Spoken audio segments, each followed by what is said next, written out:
Hi there, Sanbonani Molweni. Welcome to Fix channel. If you're here, please subscribe before the end of the video. If returning, thank you for love and support. I appreciate you. Mayeni versus Macele libeef esingayazi ukuthi hawu kanti sewuyisixaxa kasani lento ayipheli. Lana ke uMacele beku season 6. Umsele kufike kuyena wazomtshela ukuthi kuzoba ne-meeting. Kule meeting ngicela ukuthi mamakhe ungakhulumi lutho, ungaphikisi lutho because izinto azingihambeli kahle. La before kube khona unumber 5 o-official. Yazi ukuthi kwenzakalani? Umsele wakhala-ke. Umsele kuma ekhala noMacele wakhala.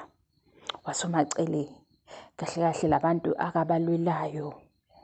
Abantu-ke ngoba wathi akashongo ukuthi umuntu wathi abantu shuthi babili okumayeni noMangwabi.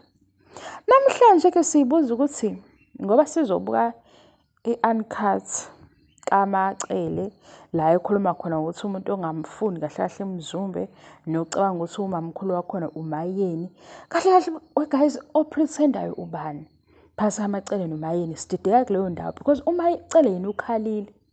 Wakhala guys le episode leyana ngizohamba ngiyoconfirm ku-Showmax ukuthi beku episode bani and ngaba confused nami. Into engenza ukuthi ngibe confused ukuthi besayisibona izikhathi eziningi uma uMseleku ehlangane noMacele kwaba khona into ayishoyo enoMayeni phakathi imdine leyo nto uMacele. Mhlawumbe ama episode nje engisanawe engiwakhumbulayo yilawa amtshela khona ngomshado beku before benze imishado yabo uMacele noMayeni le yesiZulu because benze imishado ngesikhathi esondelene. Umseleku waya eSipark mayifike eSipark watshela uMacele ukuthi noMayeni uzoshada. Wathi-ke uMacele wayesikhuluma ngoMayeni azivele siyeke khona lapho bebezodla futhi ndawonye. Kwathi-ke ngesikhathi esilandelayo mabedla ndawonye uMacele usadiniwe. Kwangaziwa ukuthi uMacele udinelweni kanti udinelwe ukuthi uqale kwakhulunywa ngomshado kaMayeni iqala ngakhulunywanga ngowakhe. Kuvalid-ke. Kwaphinde futhi kube kaningi nje yabo Umseleku uma eba nento ayixoxayo noMayeni kodwa kungasiyo into mhlawumbe negative avela adina uMacele. Hase sayicabanga lento ukuthi ihamba kanjani ukusho ukuthi uMseleku ureportela uMacele yonke into okungenzeka ukuthi kunjalo. Wajika lapho sizwe uMacele sethi yena izinto ufika ayikhulume noMseleku. Umseleku uma sefika eMzumbe zijike lezi zinto and uMseleku uma sefika eMzumbe khona abantu aba-accommodateayo or aba-protectayo. Okay. Salalela i-meeting yaMseleku la ebiza khona wonke amakhosikazi ukuthi kahle kahle amakhosikazi asemxakile and uzowahambisa emakubo ukuze yowaceba ngendlela amphethe ngayo. Wathi umamkhulu phela kube kunjani njani ngaba amakhosikazi anokubika kuye ezumamkhulu. Sayibuka leyo nto ukuthi hayibo inobside eye lento le because ekugcineni uhusband bayamshare. Zaningi nje izinto esingayitholi kahle yabo. Manje bese kuthiwa uMayeni wayengangifuna eMzumbe yena ubemfuna yini. And nalento ke ukuthi isizathu sikaMacele sokuthi yena washada okay isithembu sibe khona ngoba Umseleku ufuna ingane ezo-20. We guys mhlawumbe ngiyayiphinda lento angiqala ukisho. Umseleku mayishada noMacele besenengane ezo-2 kuSine noMpumelelo. And uMseleku asazi ukuthi i-experience anayo ngokuba ubaba beyideep kangakanani nokuthi uMacele yena uboneni ezekholwe lento esho uMseleku ukuthi ufisa ukuba nengane ezo-20. Ngoba ngiboni nje kuyinto ngempela mangathi uyayihlalela phansi ungayikheli phezulu uhlale phansi uyilalele ingane ezo-20.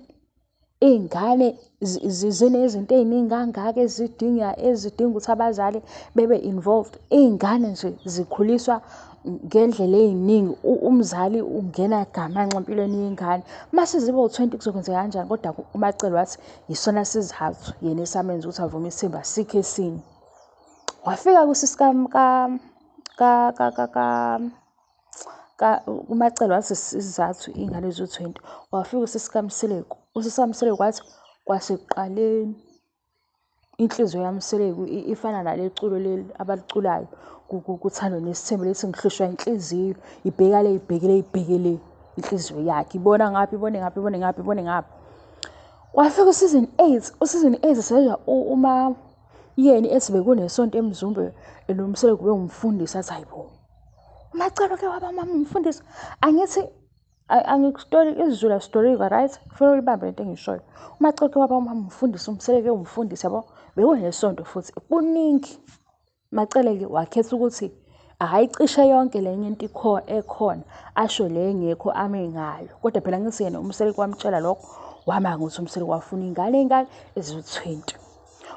Futhi le nto usuke eyishela ukugcizelela amanye amakhosikazi ukuthi kahle kahle bakhona la ngoba kufuneka ingane eziwu-20. Okusho ukuthi abasebenzi. Sithi hayibo. Kanti lana nje sami, lana kunjani kule nto le yesithembu? Uzoba insecure ngisho usumdala ngoba ayikho phela le ngane eziwu-20. Ingane eziwu-20 ziphi azikho. Yaxaka-ke into mase kunjani sekufika umpumelelo. Nawo umseleke sethatha umpumelelo embeke phambili. Sangazi-ke thina sathi hawu iy'ndaba zabantu zidida thina siyababukeli kodwa bona azibadidi ngoba ezabo. Thina sididekile ngoba siyabukela ukuthi hayibo. Lona njena wayehamba phambili. Kwafika umzuzu la umseleke sethi khona hayibo akulungisa izindlu watshela umpumelelo washiya ulwandle ngaphandle. Macele loyo wahamba wayohlangana noMayeni wathi into esiyenzeka lapha eMzumbe kanjani. uMayeni wahamba wayodlulisa imessage asimbonanga ekhombisa ukuba usomaqhuzu yabo. Namhlanje sizwe uMacele sethi uMayeni uye wayengamfuni eMzumbe. Sesiyibuza ukuthi yena wayemfuna yini? Yena wayemfuna ngoba phela yena wayefuna yena wasapotha umbono wey'ngane eziwu-20.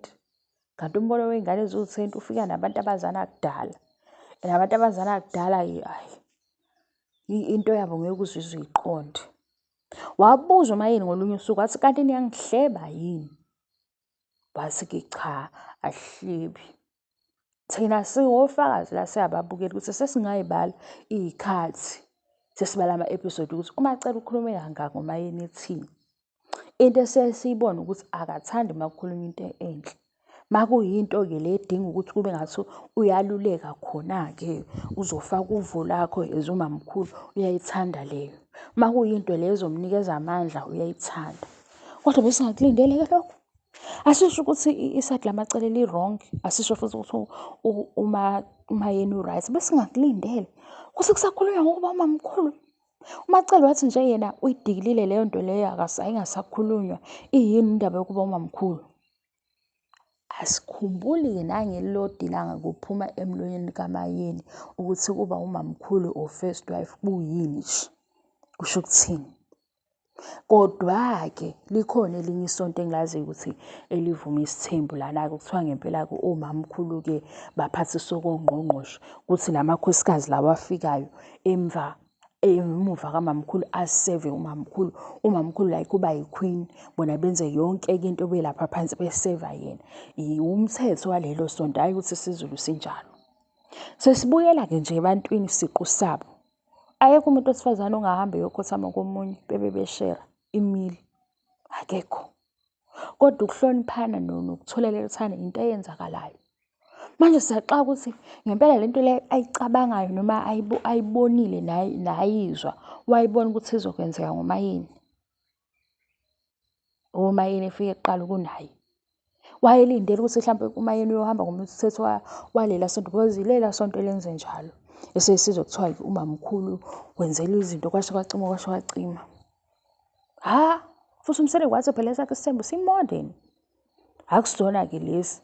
Mhlawumbe besiyele ekutheni umamkhulu uyobe ehambe wayokhomba loyo athi akeze bezoncintisana kube bahlalisane like le ndawo kufanele kuhlalisane kuyona. uMacele ufunani kuMayeni? Hawu. Ngiyazi ukuthi i-TV show and i-TV show vele yithi esifilayo ngoba baxoxela thina. Futhi iy'ndaba zabo bona bayi-understand kangcono. Kodwa sengiyayibuza ukuthi ufunani? Like yena yini ayifunayo? uMayeni uhlalile kuleya ndlu yakhe yahlala futhi isikhathi eside yangalungiswa. Ayikho into singathi iwubukhazikhazi ube nayo. Wahlala endlini yakhe, wahlala nefurniture yakhe. Hawu. Babo. Ufunani uMacele kuMayeni? Ubefuna amenzeleni like ekhombisa ukuthi uyamfuna. And iy'ndawo-ke lezi ezinemicimbi yaMayeni biba khona uMacele eya.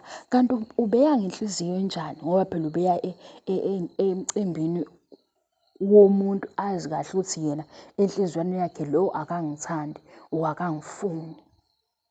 Mina gazi ngi-confused lana, ngigcine sengiyibuza ukuthi kuphakathi kwabo khona oyixoki. Yazi phakathi kwabo khona oyixoki. Isengikhumbuza enye i-situation yakwi-R_H_O_D ukuthi ukhona udade wathi laba ababili phakathi kwabo khona oyixoki. Eshisiwe yasibuka, nami sengiyayibuza ukuthi ubani kanti ixoki? Ngoba manje uma mhlawumbe ubefuna uku-expose uMayeni, ubezoyekela thina siy'bonele ukuthi uMayeni unje. Manje uyena umamkhulu usuka lapha kwisithi yakhe yokuba umamkhulu uyehla uza phansi uzotshela thina ukuthi alahle uMayeni wayengangifuni eMzumbe and uMayeni uyena oyitshotha umamkhulu. Thina sesibuka ukuthi uwe nenkinga kahle kahle. Ngoba le ndaba ukuba iyiqiniso, iqiniso egazi lihambe liyivelele nje. Nanokuthi-ke mase siqhathanisa nje njengokuthi afike nendaba enje ukuthi uMayeni wayengangifuni, sesikhumbula nanokuthi yena wake wathi akafuni ukuhamba nomndeni ngoba iy'ngane zibingelela umangwabo wangavuma. Sesihlehlela emuva phela sifuna ukuhamba sihambe sisheka sithi hheyi, iyiphi into ayikhulumayo eyiqiniso neyikhulumayo eyiphutha. Lana ngiswele ukwazi ukuthi phakathi kwabo khona oyixoki. Ngiyaxolisa ukusebenzisa igama eli-wrong kodwa angazi ukuthi uba. Ngoba manje lo munye akakhulumi ngomunye, omunye ukhuluma ngomunye. Usizini 8 cishe uyophela. Ade ngihambe ngiwabala ama-episode engiwabukile ngithi hayibo Mayeni, hayibo Mayeni, hayibo uMayeni. Ngikhohlwa kanjani indaba esejabulela ukuthi uMpumelelo uzothatha u-first wife wakacele. Lapho thina si-worried ukuthi ingane yaze yangahlonipha. Yena wayejabulela ngokuthi-ke siyaphinda-ke i-score, kushuthi sekuwu-2-0 ngoba uMpumelelo uzoshada ingane yakacele naye ewucele. Akabuki njengokuthi nje ingane ishada into ebheke phi ibididekile. uMayeni u-worried ngokuthi le ngane le yakhe ayakazitholi yona qobo ukuthi ifunani ngempilo yayo isifuna ukushada. uMacele ngala uhlekela phezulu ukuthi kushadwe ingane yakacele. Hey, iSithembu i-Nigerian movie.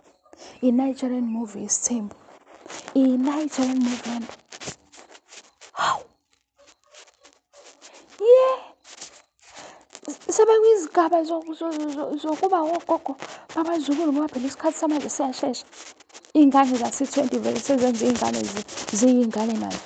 Yena usathi kodwa-ke loyana ecabanga ukuthi umamkhulu ekhanda la utheni? Utheni? Washo nje wathi yena ucofela ifoni ayithulele, uyasaba futhi nokukhuluma ngoba uma ekhuluma vele kuthiwa umndeni akawuthandi. Thina sesiyabona ukuthi uma ekhuluma kwenzakalani, unokukhuluma izinto ey'khona kodwa okungafanele ukuthi sizazi eziyiqiniso. Ngoba ngempela sesiy'buza ukuthi phambi kwale khamera ubani oprethendayo, wakhona oprethendayo. Asisho ukuthi uMacele u-wrong, asisho ukuthi uMayeni u-wrong. Asisho ukuthi uMacele u-right, asisho ukuthi uMayeni u-right. Sesididekile ukuthi oprethendayo ubani because umamkhulu uyena kuzokube phakade wuye umamkhulu. Kodwa why yena ehluphekile like uzibona ewumamkhulu, ufisa ukuba umamkhulu. Azange uMayeni ayixoxe indaba enjalo. Zange. Into nje angayifuni ukutshelwa into engekho. Into angafuni ukuvunyiswa into angayazi. Futhi hayibo. Okay, bye guys. Sengiyaye manje bye.